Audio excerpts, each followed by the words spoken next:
নমস্কার, আমি স্নেহা চট্টরাজ। আবারও নতুন পাঠ পর্ব নিয়ে চলে এসেছি। ভালো লাগলে অবশ্যই লাইক, কমেন্ট, শেয়ার করতে একদমই ভুলবেন না। চলুন রাম ও নারায়ণের রামকে স্মরণ করে আজকের পাঠ পর্বটি শুরু করা যাক। এই ভারতবর্ষের বুকে এমন একদিন আসবে যেদিন ভারতের সন্তানেরা সবাই মিলে একত্রিত হয়ে সমানভাবে আমরা ম্যাচ করে এগিয়ে যাব। আমাদের মুখে থাকবে মহাকাশের মহানাম, রাম ও নারায়ণ রাম। সেইভাবেই আমরা সব ক্লেদ পঙ্কিলতা পরিষ্কার করে ভাই ভাই মিল রেখে সমস্ত জাতি ধর্ম নির্বিশেষে সবার সাথে সবাই প্রাণের সাথে একত্রিত হয়ে দেশের সন্তানেরা সবাই মিলে হাত মিলিয়ে ম্যাচ করে চলব। আজকে আমাদের মধ্যে যে ব্যবধান, যে বৈষম্য দেখা যাচ্ছে, সেটা নিজেদের স্বার্থ সিদ্ধির জন্য। স্বার্থ যদি না থাকতো, দেশকে যদি সত্যিকারের ভালোবাসতো, তবে আজকে দেশের এই পরিস্থিতি হতো না, এত অভাব অভিযোগ হতো না। ধর্মের দিক থেকে আজ মানুষ অনেক নিচে নেমে গেছে, নীতির দিক থেকে আদর্শের দিক থেকে অনেক নিচে নেমে গেছে। ধর্মে মানুষকে বাঁচবে,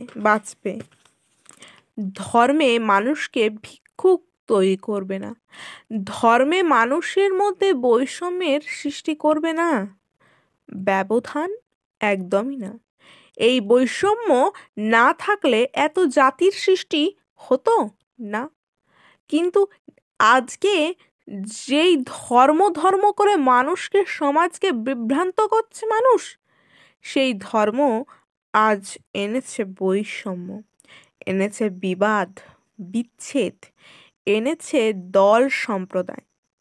কিন্তু আমরা চাই ভারতবর্ষের সন্তানেরা, দেশের সন্তানেরা সব এক হয়ে আজকে দেশের যেই জায়গায় ক্লেদ পঙ্কিলতা ঢুকে বসে আছে, সেই সমস্ত পরিষ্কার করে সব সাফ করে আনবে এক নতুন এবং সুন্দর পরিবেশ।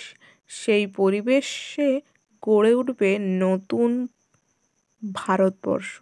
সেই পরিবেশের ভিতরে থাকবে না কোনো অভিযোগ, নিজেদের ভাইয়ের ভিতরে কোন অমিল।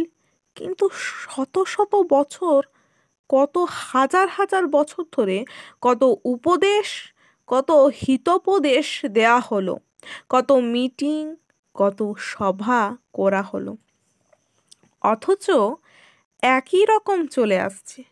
সবাই বলছে তোমরা মিল হও, একত্রিত হয়ে সমাজের দিকে তাকাও, মূলধন মূল করে রেখো না, সঞ্চয় করা নিষিদ্ধ, শোষণ করা নিষিদ্ধ, সব পরিষ্কার করে সবাই মুক্ত হাতে এগিয়ে এসো, দেশের জন্য সব ছেড়ে দাও। এই সব কথা সব সময় বলা হয়ে আসছে, কিন্তু কোনো রকম কোনো প্রতিকার আজও হচ্ছে না। তাই আজ দেশের এই অবস্থা, হ্যাঁ, এরকম দুর্মূল্যের বাজার। আজকের দেশে হাঁটা পথে, চলা পথে সব দিক থেকে বিপদ আপদ, চারিদিকে নির্যাতন, অপমান, লাঞ্ছনা, সব দিকে আজ ঘিরে ধরেছে। কেন মানুষ আজ নীতিভ্রষ্ট হয়েছে? কেন? সেই সুন্দর প্রকৃতির নিয়ম অনুযায়ী যা করা দরকার, সেই ধর্মকে পালন করা দরকার। সেই ধর্মের আসনে আজ নেই।